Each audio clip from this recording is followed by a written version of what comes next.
Senhor, igreja. Amém. Muito feliz por estar aqui com vocês mais uma vez. Já me sinto de casa. Daqui a pouco vou estar dispensando apresentações. Se você está com a sua Bíblia ali, seja ela digital ou física, você pode abrir ela no livro de Mateus, capítulo 8. E enquanto você abre a sua Bíblia, eu sou Márcio Quintas, discípulo de Jesus, em processo contínuo de restauração, para a honra e glória de Deus. Sou angolano, estou aqui no Brasil há exatamente 6 anos e meio, a caminho de 7 anos. Sou casado com uma cearense que encontrei por aqui, glória a Deus. E estamos aqui fazendo a obra de Deus até que Ele venha. Amém? Quero agradecer ao pastor Carlos mais uma vez pela confiança e pela oportunidade também que nos dá de ministrarmos aqui. A gente sabe o quão importante e o quão de grande responsabilidade está em dispensarmos o altar da igreja para os ministros.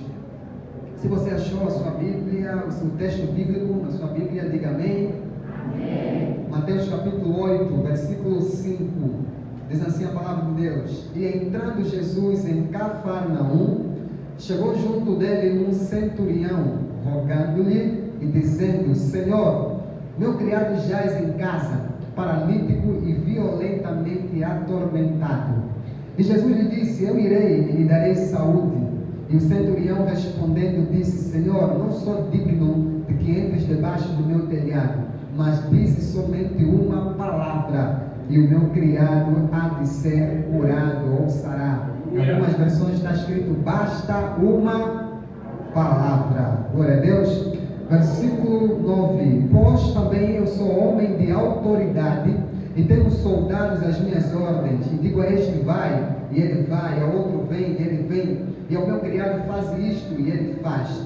E maravilhou-se Jesus ouvindo isto, e disse aos que seguiam: Em verdade vos digo que nem mesmo em Israel encontrei tanta fé. Mas eu digo que muitos virão do Oriente e do Ocidente e assentar-se-ão à mesa com Abraão e Isaque e Jacó no reino dos céus. E os filhos do reino serão lançados nas trevas exteriores, ali haverá pranto e ranger de dentes. E então disse Jesus ao centurião: Vai, e como creste te seja feito. E naquela mesma hora o seu criado sarou. Aleluia. Toma o teu assento em nome de Jesus. Aleluia. Deus está nesse lugar, amém? Eu acredito no poder de Deus, no poder soberano de Deus. Acredito no poder regenerador de Deus. Acredito no poder curador de Deus. E acredito também nos modos operantes de Deus. Para com a sua igreja, para com o seu povo, para com aqueles que são chamados e escolhidos segundo a sua vontade. O pastor Carlos, quando falou comigo, me informou que hoje é um culto de libertação, um culto em que nós, como igreja, viemos para ouvir a palavra e para que, por intermédio dessa palavra, nós sejamos libertos, porque a palavra liberta. Se você ouvir a palavra, se você ler a palavra, se você entender a palavra e você aplicar a palavra, você será liberto dos teus males, dos teus problemas, das prisões que lhe acorrentam. Não há nenhum outro caminho mais eficiente do que o poder da palavra. E o texto que nós acabamos de ler, ele fala justamente, ele traz jus a esse recurso que nós como igreja temos, que é a palavra de Deus. Jesus está em direção a uma cidade chamada Cafarnaum. Cafarnaum era uma cidade pequena, mas era uma cidade muito estratégica e também histórica naquela altura. É nesta cidade de Cafarnaum em que Jesus realizou inúmeros milagres. Se você vai ler o livro de Mateus, Marcos, Lucas, você vai ver quantos milagres Jesus fez em Cafarnaum. Cafarnaum também era um ponto comercial estratégico naquela altura. Era de onde eles tinham um porto e onde eles enviavam mercadorias e também recebiam mercadorias.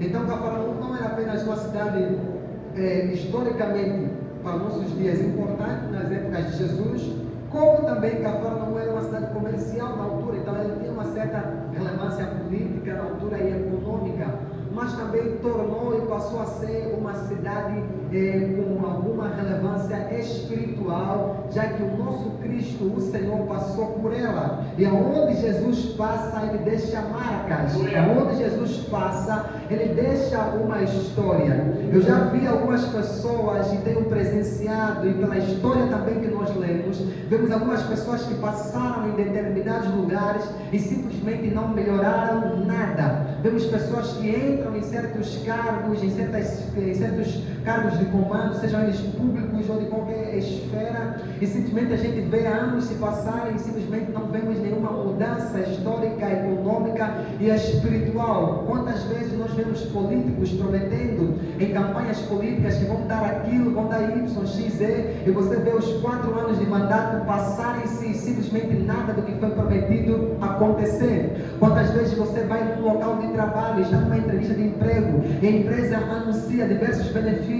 anuncia salários, anuncia cargos e carreira, você entra na empresa e você começa a ver que nada daquilo que foi prometido lhe é entregue. Mas eu conheço um Jesus que aquilo que Ele promete, Ele cumpre. Eu conheço um Cristo que aquilo que Ele fala, aquilo que Ele quer fazer, Ele cumpre. E a única pessoa que quando veio neste mundo, até antes de Cristo, o mundo era apenas mais um mundo. Até antes de Cristo passaram-se várias pessoas nessa terra, pessoas historiadoras, pessoas intelectuais, pessoas que foram capazes de fazer grandes coisas, inclusive nessa terra, mas ninguém foi capaz de dividir a história, Pastor Carlos, ao meio. Somente quando Jesus passou nessa terra, a história, o mundo ficou inquieto, ficou constrangido, ficou perplexo, ao ponto de dizer que alguém esteve no nosso meio, e este alguém não é qualquer pessoa, este alguém é Cristo, o Messias. E depois então de Jesus passar sobre a terra, a história se dividiu ao meio. Agora teve um antes de Cristo e um depois de Cristo. A história aceitou que antes de Cristo vir à terra, o mundo era um, mas depois dele vir à terra, o mundo é outro. A própria história nos confirma dizendo que o mundo foi dividido. A história foi dividida depois de Jesus passar pela terra. Por isso é que quando Jesus entra na vida de um crente, na vida de um irmão, de uma irmã, de uma família, tem que haver um antes e tem que haver um depois. Aleluia! Eu não sei como é que você era antes de conhecer Jesus. Talvez algumas pessoas olham para você e lembrem ou relembrem de algumas coisas que você era no passado, que você fez no passado, que você cometeu no passado, e as pessoas lhe acusam por causa dessas coisas más, erradas, errôneas que você fez ao longo da sua vida. Só que eles se esqueceram e não se lembram que existe um antes e existe um depois. Aleluia! E você pode nessa noite dizer assim: eu sou uma pessoa diferente depois de Jesus entrar na minha vida. Houve um antes da minha vida se encontrar com Jesus, mas depois que eu me encontrei com Ele, existe um depois. Existia um Márcio antes de Cristo vir na minha vida, e existe um outro Márcio depois de Ele entrar na minha vida. Se Ele não dividiu a sua vida, se Ele não transformou a sua vida, se Ele não deixou rastros de antes e depois, alguma coisa está errada. Não é o meu Cristo que passou, porque onde Ele passa, Ele deixa mudança. Onde Ele passa, Ele deixa transformação e renovação. Aleluia! Há um antes e há um depois. A minha pergunta para você é: será que desde que você conheceu Jesus, como está a sua vida? Continua como antes? Ou já tem um depois dele na sua vida? A principal avaliação que nós podemos fazer de um crente é quando nós olhamos para a vida dele e vimos um antes de Cristo e vimos um depois de Cristo. Vimos que ele ou ela era uma pessoa antes de conhecer a Jesus, mas depois que conheceu Jesus, ele se tornou uma outra pessoa, porque Jesus criou, fez essa mudança na vida desta pessoa. Aleluia! Aleluia! E agora Jesus está em Cafarnaum. Ele está indo em Cafarnaum, está andando em Cafarnaum, assim como Jesus já foi em diversas outras cidades. E eu comecei a compreender nesse texto que o meu Jesus, ele não é alguém que apenas ia atrás das pessoas, e isso já nos remete a alguma lição dessa noite, que o facto de Jesus ir atrás das pessoas, o facto de Jesus ir até Cafarnaum, o facto de Jesus entrar em cidades pequenas, cidades grandes, o facto de Jesus entrar até na casa de ladrões, na casa de pessoas humildes demais, e humilde não no sentido de pobre, mas humilde no sentido de espírito, porque quando a Bíblia fala de humildade, nós confundimos humildade com pobreza. Nem toda pessoa pobre é uma pessoa humilde. Humildade não tem nada a ver com pobreza, porque tem muita gente pobre, liso, batendo, mas é arrogante demais. Alguém está falando aqui comigo? Então, pobreza não é sinal de humildade. Aleluia! Existem muitas pessoas pobres, lisos, mas são arrogantes. Nem para pedir ajuda eles conseguem abrir a boca e dizer: eu estou precisando de quê? De ajuda. E existem muitas pessoas que são ricas, mas que são humildes, são de mão aberta, são pessoas de bom trato. Então, humildade não tem nada a ver com pobreza. Aleluia! Olhe para alguém que está do seu lado e diga para ele: você é humilde ou você é pobre? Oh, meu Deus do céu, ajuda-se em nome de Jesus. Olha para cá, a Bíblia vai dizer que então Jesus ia atrás das pessoas, e quando Jesus ia atrás das pessoas, ele está demonstrando humildade, porque ele era uma pessoa importante naquela altura, ele era alguém que era de grande relevância naquela altura. Ele está indo numa cidade pequena, embora histórica, embora boa em economia, embora boa em comércio, mas Jesus era alguém grande na altura, já era conhecido, já estava começando a iniciar os seus milagres. Ele está entrando em uma cidade pequena, ele está entrando em uma cidade que na altura já começou a ser relevante, e então agora com a vida de Jesus, ele passa a ser também relevante de forma espiritual. E você vai ver na história da Bíblia que Jesus também entra em diversas cidades grandes. Jesus se conecta com várias pessoas pobres, humildes, ricas, arrogantes. Ele se conecta com todo tipo de gente, mas Jesus está demonstrando simplicidade, está demonstrando humildade. Mas Jesus não apenas ia atrás das pessoas, como também as pessoas vinham atrás dele. E isso demonstra autoridade, credibilidade, confiança. Porque quando alguém vem à nossa procura, quando alguém vem procurar algo de nós, ou quando nós recebemos indicação de alguém, está demonstrando confiança, está demonstrando credibilidade. E nós, como igreja, precisamos resgatar confiança, precisamos resgatar credibilidade, precisamos resgatar o nosso nome. A igreja está suja no mercado por causa dos irmãos que pedem empréstimo e não pagam as suas dívidas. A igreja está suja por causa dos irmãos que vão lá nos depósitos, compram as coisas e não pagam. A igreja está sendo mal falada por causa de crentes que têm cartão de crédito e não conseguem pagar em condições. A igreja está sendo mal falada por causa de pastores, líderes que não têm palavra, por causa de pregadores, ministros que sobem no altar, mas têm uma vida depravada, por causa de irmãos que vêm para a igreja, mas têm um mau testemunho em casa com seus esposos, não tratam bem o esposo, não trata bem a esposa, não trata bem os filhos, não trata bem, não é um bom empregado na empresa, não é uma boa empregada na empresa. Nós, como igreja, precisamos resgatar nossa confiança. Nós precisamos resgatar nossa confiança e dizer assim: aquele crente lá daquela igreja pode acreditar, pode crer que ele é um cara bom. Ou uma mulher arretada dentro do Ceará, não? Mas nós precisamos resgatar nossa confiança. Quantas vezes nós ouvimos falar que não, é da igreja, não, vendo não. É da igreja, não, não dá certo não. Esses crentes da igreja não dá certo. Caloteiros, não pagam. Misericórdia, Jesus. Aí Deus está nos ensinando aqui a gente a resgatar nossa credibilidade, nossa confiança, igreja. Nós somos crentes, somos cristãos. O nosso Deus é dono do ouro e da prata, mas nós somos também sábios. Ele fala lá: quem quer sabedoria, peça a Deus que dá livremente. Tem que buscar sabedoria, igreja. Não gasta mais do que você tem. Se você não tem, diga não, não posso comprar, não posso ir, não posso fazer, não posso dar. Aprenda nesse ano de 2023 a dizer não, não posso, hoje não vou na pizzaria. pizzaria, hoje não vou no shopping, hoje não vou comprar, vou aguentar, vou suportar, mas vai ter um tempo que vai ter sobrando, vai ter jorrando, Deus vai me abençoar, mas enquanto isso eu vou ser íntegro, vou honrar o meu nome, vou honrar o nome da minha família, vou honrar o nome de Deus. Se não tenho, não compro, se comprei, vou pagar, e antes mesmo do prazo, porque nós precisamos resgatar a nossa credibilidade. E Deus está falando com alguém aqui nessa noite, que antes mesmo de você ser liberto, você precisa se libertar de você mesmo. Aleluia!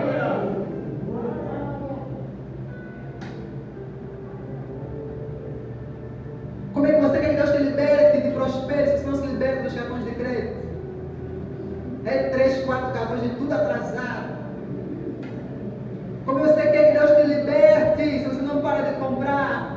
Já tem roupa suficiente, mas não para de comprar. Qualquer esquina que vê, qualquer roupa que vai estar comprando. Como você quer que Deus te abençoe, se você não para de dar dinheiro para os seus filhos, quando você não tem necessidade? Não sabe dizer não ao filho? Como você quer que Deus te liberte, se você não tem prioridade, não sabe o que é prioridade? Deixa de pagar uma conta de água, uma conta de luz para poder comer uma pizzaria. Deixa de comprar comida em casa, deixa de comprar um celular do mais moderno possível. E não usa para nada. O celular só é chamada, WhatsApp, bater foto. Mas tá com um celular de 2 mil, 3 mil reais. Para quê, mulher? Para quê, homem? Qual é a necessidade de você, blogueira ou blogueira? Você usa o celular? É artista, faz vídeo no YouTube. E para que um celular com qualidade de não sei quantos HDs? Você não tem necessidade, igreja.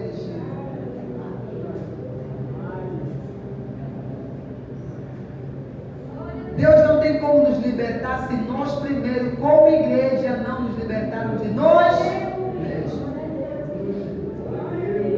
E Deus está falando aqui com alguém. Meu Deus do céu. Se acuse não, em nome de Jesus. E Deus está entrando em Cafarnaum. E agora que Ele está em Cafarnaum, um centurião está indo até Jesus. Só que este centurião é alguém de muita autoridade, é alguém de muita relevância, é alguém que tem poder sobre os seus ombros, é alguém que tem autoridade, porque existem 3 níveis de poder que Deus liberou sobre a terra. Existem 3 níveis de poder, na verdade 4 níveis de poder que Deus liberou sobre a terra, ou que Deus dispensou, atribuiu sobre a terra. O primeiro poder que nós conhecemos comumente, falamos, é o poder legislativo. É os nossos políticos lá, que estão lá para poder criarem as leis, nós chamamos de legislativo. Eles criam as leis, criam as emendas, esse é o primeiro poder. Tem um segundo poder, é o poder judiciário, que está lá para poder julgar quando nós cometemos alguma coisa, quando alguém comete alguma coisa. Tem um juiz para julgar de acordo com o legislativo, de acordo com as leis vigentes no país. E também temos o poder executivo, que é o poder que está lá para executar, fazer ser cumprida a lei. Só que desses 3 poderes são poderes humanos, mas existe um outro poder, que é um poder sobrenatural, que é um poder que não foi dado na faculdade, não foi dado em casa, não foi dado na escola, não vai ser dado em nenhum outro curso. É um poder que é dado apenas para quem é nascido de novo. É um poder que está escrito lá em Atos capítulo 1, versículo 12, e há de ser que naqueles dias derramarei do meu Espírito sobre vós, e o meu Espírito descerá sobre vós, o poder do Espírito Santo, que é chamado de dunamis. Esse é o poder para fazer a obra de Deus. É um poder que você não é conferido por causa de uma teologia, é um poder que não é conferido por causa de uma classe, de um estatuto ou qualquer outra coisa. É um poder que é conferido pelo Espírito Santo de Deus. E este é o poder para fazer a obra, é o poder dunamis. Por isso nós como igreja vemos várias pessoas por aí. Eles podem até não ter letra, eles podem até não saber falar bem, eles podem não ser ricos, se vai se vestir bem, mas têm o poder da palavra de Deus, eles têm o poder do não para chocá-los, eles pregam a palavra, eles pregam aos cativos, eles conseguem trazer uma palavra que liberta, uma palavra que transforma, uma palavra que renova, uma palavra que abre portas, uma palavra que repreende todos os males. Aleluia! Porque esse é um poder que Deus confere aos seus filhos e aos seus servos. E esse centurião, mesmo com o poder que ele tinha sobre os seus soldados, ele não tinha o poder do dunamis, ele não tinha o poder para fazer a obra de Deus. E aí ele agora está como um servo totalmente moribundo, paralítico, sem poder andar. E esse centurião está à procura de alguém, não uma qualquer outra pessoa, mas alguém que é chamado de Jesus Cristo de Nazaré, para poder curar o seu próprio criado, o seu próprio servo. Mas antes mesmo que eu fale sobre esse processo da cura dele, existe uma outra lição que eu tiro aqui desse centurião. É que esse centurião, pastor Carlos, já nos dá uma lição de humanização. Esse centurião, ele é como se fosse hoje um general. Ele tinha um batalhão de mais ou menos 80 a 100 pessoas ao seu cuidado, que eles tinham como pessoas que ele podia dar ordem, pessoas que ele podia fazer, desfazer, mandar. Ele estava sobre eles, na verdade eles estavam sob a autoridade dele. E esse centurião, ele ia estar muito preocupado com o resultado que essas tropas podiam dar para ele, mas ele se preocupou com a humanização deles também. Esse centurião não estava apenas preocupado com os resultados que os seus soldados davam para ele, mas também estava preocupado com aquilo que é a sua saúde física, a sua saúde. Ele estava preocupado ao ponto que ele deixou a sua casa, deixou o seu local de trabalho para atrás de Jesus, por causa de um soldado que estava enfermo. E aqui eu prego para a igreja também, o quanto nós estamos cuidando da nossa saúde. Nós estamos no ponto de libertação, nós estamos no ponto de ensino, porque libertação é ensino, você precisa conhecer a palavra. O quanto nós estamos cuidando da nossa saúde. Nós estamos orando, Deus faz um milagre em mim, Deus me cura de doenças, me cura dessas dores no corpo. E a minha pergunta para você é: há quanto tempo você não faz um exercício físico? Não precisa nem pagar para a academia. Hoje dá para exercitar até em casa mesmo, na rua, correndo, também perto da beira-mar, da praia da Barra do Ceará. Tem um quarteirão aí, pastor, daqui para a praia? É bem pertinho, não? Só rodar aqui para baixo, que você está na praia, dá para fazer umas correntinhas aqui. Aí você acorda, dorme, come, dorme, vai para o trabalho, chega, assiste TV, Facebook, Instagram, dorme de novo. E vai comendo, aí depois Deus cura, faz um milagre. Quando vai fazer milagre é você, minha filha, você não faz nem exercício físico, nem correr, está correndo. E é coca em cima de coca, é fanta em cima de fanta, é coca bucha em cima de coca bucha. Não vai dando um suco, minha filha. Aí você quer que Deus te cura. E é hambúrguer, e é pastel, e é salgado, tudo do bom. Não vai uma salada de fruta, não vai uma verdura. Aí você quer que Deus te cura, Deus faz um milagre, vai fazer milagre, não. Você precisa fechar a tua boca. Acho que vai pregar para alguém, você precisa fechar a tua boca. De uma má alimentação, para que Deus faça um milagre na sua vida. Deus está falando com alguém aqui nessa noite. Não precisa se acusar, só ouve. Mas Deus está falando com alguém aqui nessa noite. Que tem muitas áreas na sua vida que é uma questão de conhecimento. Tem muitas áreas na sua vida que você precisa se libertar. Você mesmo vai se libertar. E Deus está falando com você hoje. Que você vai passar a acordar um pouquinho mais cedo. E vai fazer uma academiazinha, um exercíciozinho. Vai acordar o seu boy, vai acordar a sua mulher. Vamos caminhar um pouco aqui. Vai fazer aí uns agachamentos aí, exercício, vai levantar uns pesos em casa. Se não tem peso, levanta o filho para cima para baixo, vai devagarzinho. Para ver se melhora alguma coisa. Porque esse corpo aí, se o Senhor entrar, só minha Nossa Senhora. Aí Jesus está falando agora com quem? Com o centurião. E este centurião, ele está à procura de um milagre. Mas esse centurião tomou uma atitude. Tomou uma ação. Assim, eu estou com o meu servo moribundo, eu estou com o meu servo paralítico, mas já que Jesus pode curar ele, eu vou atrás de quem? De Jesus. Porque Jesus pode curar o meu servo. Eu vou atrás dele, porque ele pode me curar. Ele tomou uma atitude, ele tomou uma ação. Eu me perguntei, o que você está tomando de ação para poder acelerar o teu milagre? Você sabia que nós podemos acelerar o nosso milagre? Você sabia que nós podemos acelerar a nossa libertação? Você sabia que nós podemos acelerar nossas promessas de Deus nas nossas vidas? É uma questão de minha e sua. Depende da tua obediência, da tua ação, da tua atitude, o quanto você se esforça, o quanto você é competente, o quanto você realmente está desejando aquilo e o quanto você está correndo atrás e buscando companhia e direção em Deus.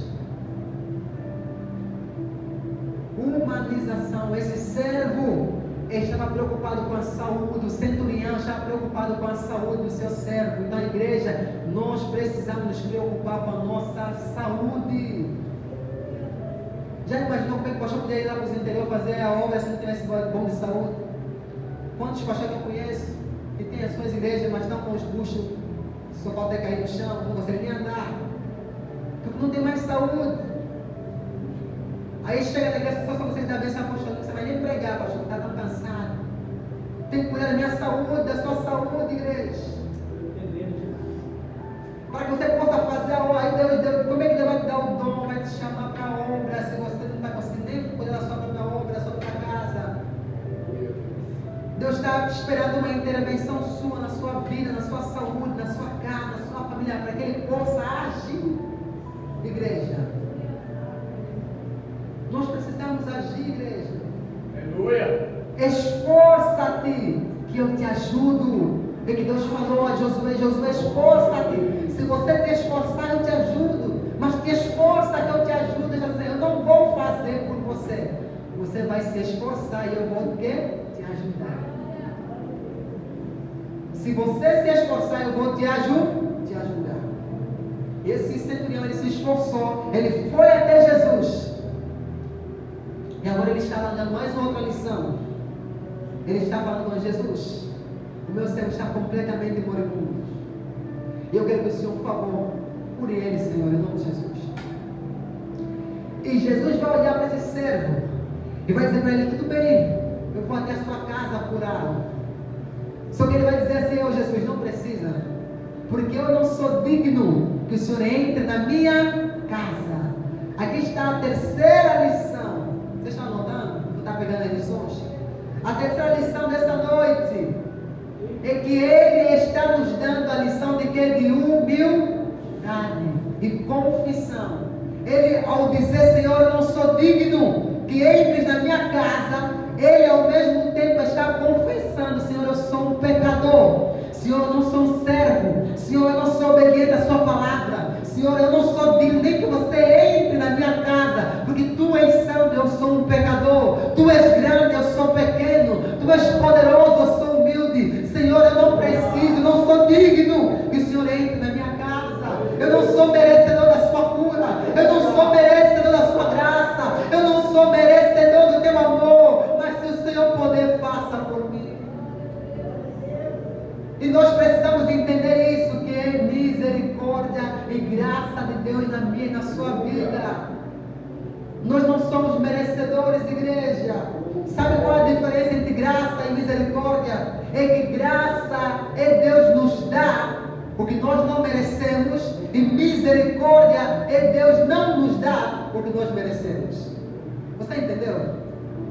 Graça é Deus nos dá o que nós não merecemos, e misericórdia é Deus não nos dar o que nós merecemos. Está cá, meu amigo. Esqueci seu nome. Mateus. Mateus pecou hoje, com certeza. Eu peguei também.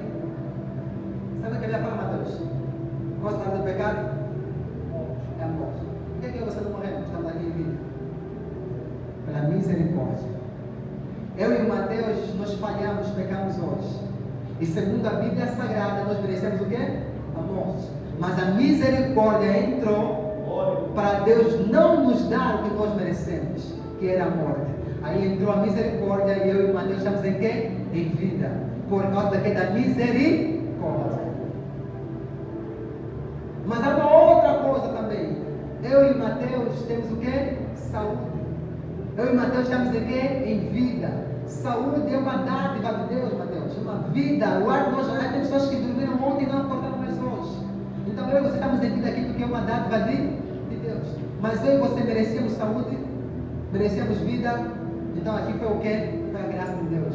Deus nos deu também o que nós não merecíamos. A saúde e a vida. Você pode glorificar o nome de Deus? Aleluia. Você toma Deus. Todo dia a graça de Deus e a misericórdia dele está atuando na minha e na sua vida. Por isso é que a Bíblia fala assim: nós temos um advogado lá nos céus. Nós temos alguém que está intercedendo por nós, à destra do Pai, para quando alguém pecar e o diabo diz assim: Deus, ele pecou, Deus, ele pecou. Aí ele se levanta e diz assim: ei, tenha misericórdia. Ela não merece, mas a misericórdia vai alcançar ela. Ele não merece, mas a misericórdia vai alcançar ele. Deus, ele não merece a vida, ele não merece a saúde, ele não merece os bens que ele tem, mas tem a graça. Ele não merece, mas eu estou dando. Ele não merece, mas eu estou liberando. Então a graça e a misericórdia estão sendo liberadas todo dia. Sobre mim, sobre você, igreja. Quando não é graça, é misericórdia. Quando não é misericórdia, é graça. Graça é eu receber de Deus o que eu não mereço. E misericórdia é eu receber dele, eu não receber dele o que eu mereço. Esse trânsito está dizendo assim, ó. Deus, ele está pedindo a Jesus ao mesmo tempo misericórdia e ao mesmo tempo o quê? Graça. Senhor, eu não sou digno porque eu sou pecador, tenha misericórdia de mim. Mas se tu podes, que a tua graça possa alcançar o meu cérebro onde ele estiver. Então todo dia nós temos que nos sentirmos como esse centurião, não merecedores nem da graça e nem da misericórdia de Deus. E todo dia nós nos levantamos e dizemos assim: Senhor, tenha misericórdia de mim. Senhor, me alcança com a tua graça. Senhor, alcança a tua graça no meu esposo. É quando você olha para o seu marido, o cara não presta, faz nada que presta, te faz raiva. Você olha para ele assim: oh meu Deus do céu, eu podia matar, mas alcança a misericórdia, Senhor, em nome de Jesus. Alcança. É quando você olha para a sua esposa, nossas bênçãos, né, em nome de Jesus, Senhor.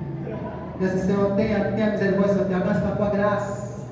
É quando você olha para os teus filhos, que você fala e não obedece.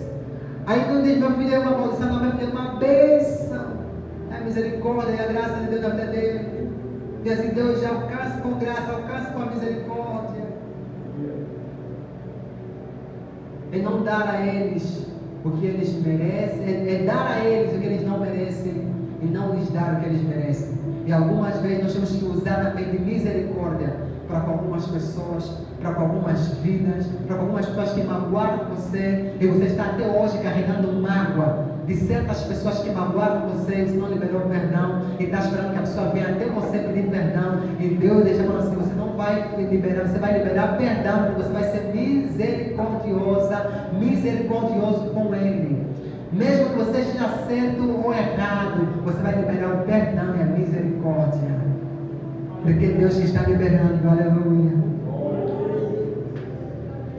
É Deus que está o quê? Liberando. Você vai olhar para a tua e vai dizer assim: Senhor, eu não merecia, também o Senhor me alcançou. E assim como eu não merecia, Ele também não merece, mas alcance com a tua misericórdia. Humildade não merece. Então já é a terceira lição dessa noite. Mas temos também a quarta lição dessa noite. Igreja diz assim: Senhor, não precisa o Senhor ir lá até minha casa. Basta uma palavra. Não precisa o Senhor se aproximar e ir até o centurião e tocar as mãos. Eu sei que o Senhor realiza milagre com toque, mas também eu sei que o Senhor realiza milagre sem toque. Eu sei que o Senhor realiza milagre com a sua presença fisicamente, mas também eu sei que o Senhor realiza milagre só com o poder da palavra. Ele está nos ensinando a crermos no poder da palavra. Há muitas pessoas que estão esperando o milagre de